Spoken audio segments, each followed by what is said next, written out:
The obligation to endure. The history of life on Earth has been a history of interaction between living things and their surroundings.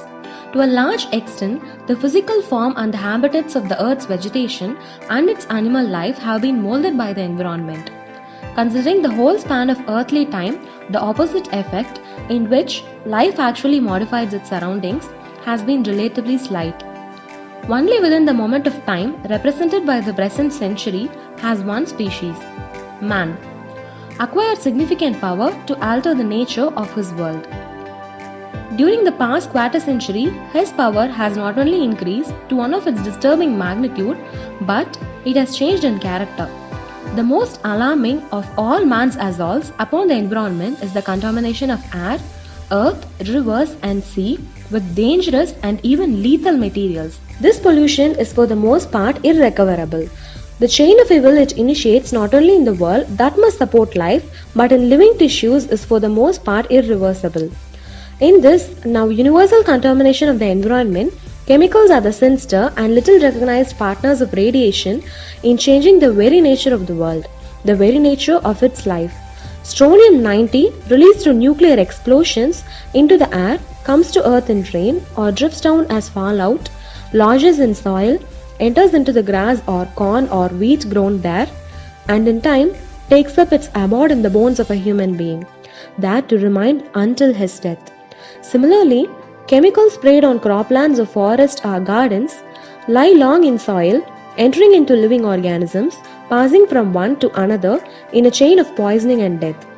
Or they pass mysteriously by underground streams until they emerge, and through the alchemy of air and sunlight, combine into new forms that kill vegetation, sicken cattle, and work unknown harm on those who drink from once pure wells.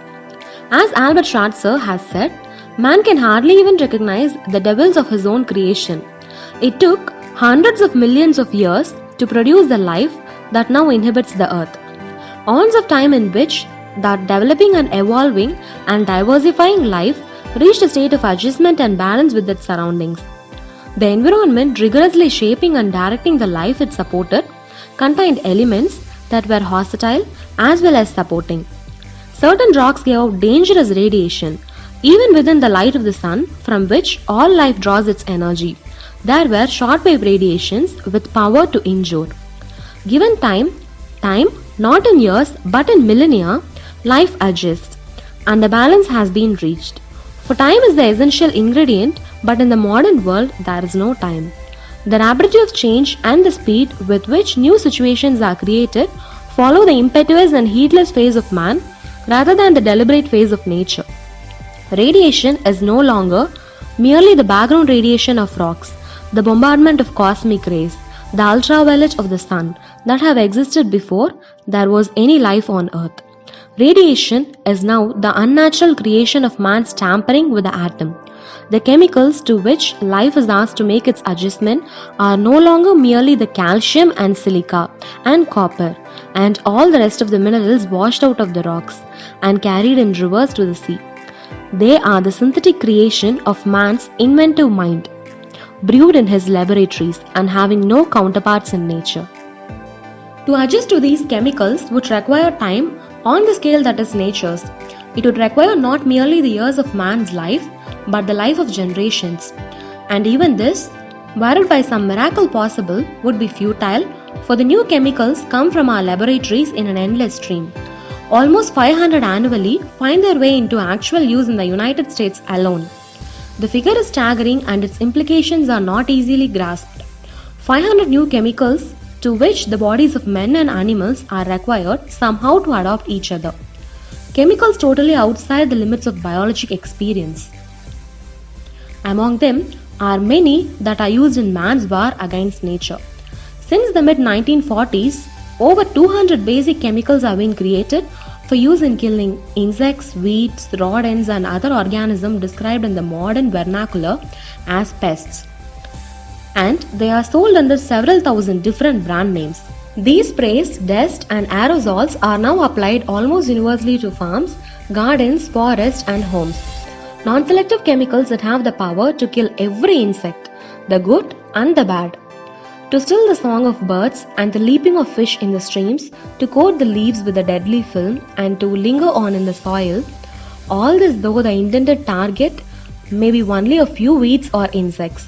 Can anyone believe it is possible to lay down such a barrage of poisons on the surface of the earth without making it unfit for all life? They should not be called insecticides, but biocides. The whole process of spraying seems caught up in an endless spiral.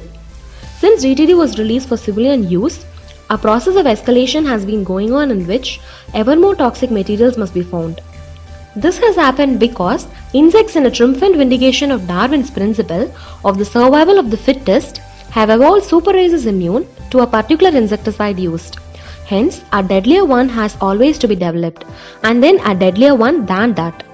It has happened also because, for reasons to be described later, destructive insects often undergo a flare-back or resurgence after spraying, in numbers greater than before.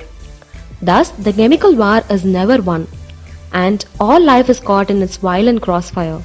Along with the possibility of the extinction of mankind by nuclear war, the central problem of our age has therefore become the contamination of man's total environment with such substances of incredible potential for harm substances that accumulate in the tissues of plants and animals and even penetrate the germ cells to shatter or alter the very material of heredity upon which the shape of the future depends. Some would be architects of our future look toward a time when it will be possible to alter the human germplasm by design. But we may easily be doing so now by inadvertence, for many chemicals like radiation bring about gene mutation. It is ironic to think that man might determine his own future by something so seemingly trivial as the choice of an insect spray. All this has been risked. For what? Future historians may well be amazed by our distorted sense of proportion. How could intelligent beings seek to control a few unwanted species by a method that contaminated the entire environment and brought the threat of disease and death even to their own kind? Yet, this is precisely what we have done. We have done it, moreover, for reasons that collapse the moment we examine them. We are told that the enormous and expanding use of pesticides is necessary to maintain farm production. Yet, our real problem is not one of overproduction. Our farms, despite measures to remove acreages from production and to pay farmers not to produce, have yielded such a staggering excess of crops that the American taxpayer in 1962 is paying out more than $1 billion a year as the total carrying cost of the surplus food storage program. And is the situation helped when one branch of the agricultural department tries to reduce production while another states, as it did in 1958. It is believed generally that reduction of crop acreages under provision of the soil bank will stimulate interest in the use of chemicals to obtain maximum production on the land retained in crops. All this is not to say that there is no insect problem and no need of control. I am saying rather that control must be geared to realities, not to mythical situations, and that the methods employed must be such that they do not destroy us along with the insects. The problem whose attempted solution has brought such a train of disaster in its wake is an accompaniment of our modern way of life. Long before the age of man, insects inhabited the earth, a group of extraordinarily varied and adaptable beings. Over the course of time since man's advent, a small percentage of more than 500,000 species of insects have become into conflict with man welfare in two principal ways: as competitors for the food supply and as carriers of human disease. Disease-carrying insects become important where human beings are crowded together, especially under conditions where sanitation is poor, as in time of natural disaster or war, or in situations of extreme poverty and deprivation. Then, control of some sort becomes necessary. It is a sobering fact, however, as we shall presently see, that the method of massive chemical control has had only limited success and also threatens to worsen the very conditions it is intended to curb. Under primitive agricultural conditions, the farmers had few insect problems. These arose with the intensification of agriculture, the devotion of immense acreages to a single crop. Such a system set the stage for explosive increases in specific insect populations. Single crop farming does not take advantage of the principles by which nature works. It is agriculture as an engineer might conceive it to be. Nature has introduced great variety into the landscape, but human has displayed a passion for simplifying it. Thus, he undoes the built-in checks and balances by which nature holds the species within bounds. One important natural check is a limit on the amount of suitable habitat for each species. Obviously then, an insect that lives on wheat can build up its population to much higher levels on a farm devoted to wheat than on one in which wheat is intermingled with other crops to which the insect is not adapted. The same thing happens in other situations. A generation or more ago, the towns of large areas of the United States lined their streets with a noble elm tree.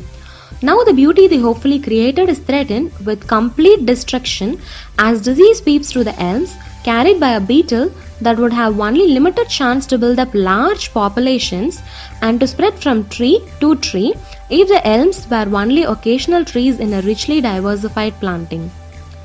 Another factor in the modern insect problem is one that must be viewed against a background of geologic and human history. The spreading of thousands of different kinds of organisms from their native homes to invade new territories. This worldwide migration has been studied and graphically described by a British ecologist, Charles Elton, in his recent book, The Ecology of Invasions. During the Cretaceous period, some 100 million years ago, flooding seas cut many land bridges between continents, and living things found themselves confined in what Elton calls colossal separate nature reserves. There, isolated from others of their kind, they developed many new species. When some of the land masses were joined again, about 15 million years ago, these species began to move out into new territories. A movement that is not only still in progress but is now receiving considerable assistance from man. The importation of plants is the primary agent in the modern spread of species, for animals have almost invariably gone along with the plants, quarantine being a comparatively recent and not completely effective innovation. The United States Office of Plant Introduction alone has introduced almost 2 lakh species and varieties of plants from all over the world. Nearly half of the 180 or so major insect enemies of plants in the United States are accidental imports from abroad, and most of them have come as hitchhikers on plants. In new territory, out of reach of the restraining hand of the natural enemies that kept down its numbers in its native land, an invading plant or animal is able to become enormously abundant. Thus, it is no accident that our most troublesome insects are introduced species. These invasions, both the naturally occurring and those dependent on human assistance, are likely to continue indefinitely. Quarantine and massive chemical campaigns are only extremely expensive way of buying time. We are faced, according to Dr. Elton, with the life and death need not just to find a new technological means of suppressing this plant or that animal. Instead, we need the basic knowledge of animal populations and their relations to their surroundings that will promote an even balance and damp down the explosive power of outbreaks and new invasions. Much of the necessary knowledge is now available, but we do not use it. We train ecologists in our universities and even employ them in our governmental agencies, but we seldom take their advice. We allow the chemical death train to fall, as though there were no alternative, whereas in fact there are many, and our ingenuity could soon discover many more if given opportunity. Have we fallen into a mesmerized state that makes us accept as inevitable that which is inferior or detrimental, as though having lost the will or the vision to demand that which is good? Such thinking, in the words of ecologist Paul Shepard, idealizes life with only its head out of water, inches above the limits of toleration of the corruption of its own environment. Why should we tolerate a diet of weak poisons, a home in insipid surroundings, a circle of acquaintances who are not quite our enemies, the noise of motors with just enough relief to prevent insanity? Who would want to live in a world which is just not quite fatal? Yet, such a word is pressed upon us. The crusade to create a chemically sterile, insect-free world seems to have engendered a fanatic zeal on the part of many specialists and most of the so-called control agencies. On every hand, there is evidence that those engaged in spraying operations exercise a ruthless power. The regulatory entomologist function as prosecutor, judge and jury, tax assessor and collector and sheriff to enforce their own orders. said Connecticut entomologist Neely Turner. The most flagrant abuses go unchecked in both state and federal agencies. It's not my contention that chemical insecticides must never be used. I do contend that we have put poisonous and biologically potent chemicals indiscriminately into the hands of persons, largely or wholly ignorant of their potentials for harm. We have subjected enormous number of people to contact with these poisons without their consent and often without their knowledge. If the Bill of Rights contains no guarantee that a citizen shall be secure against lethal poisons, distributed either by private individuals or by public officials, it is surely only because of our forefathers, despite their considerable wisdom and foresight, could conceive of no such problem. I contend furthermore that we have allowed these chemicals to be used with little or no advanced investigation of their effect on soil, water, wildlife and man himself. Future generations are unlikely to condemn our lack of prudent concern for the integrity of the natural world that supports all life. There is still very limited awareness of the nature of the threat. This is an era of specialists, each of whom sees his own problem and is unaware of or intolerant of the larger frame into which it fits. It is also an era dominated by industry, in which the right to make a dollar at whatever cost is seldom challenged. When the public protest, confronted with some obvious evidence of damaging results of pesticide applications, it is fed little tranquilizing pills of half-truth. We urgently need an end to these false assurances, to the sugarcoating of unpalatable facts. It is the public that is being asked to assume the risk that the insect controllers calculate. The public must decide whether it wishes to continue on the present road, and it can do so only when in full possession of the facts. In the words of Jean Roston, the obligation to endure gives us the right to know.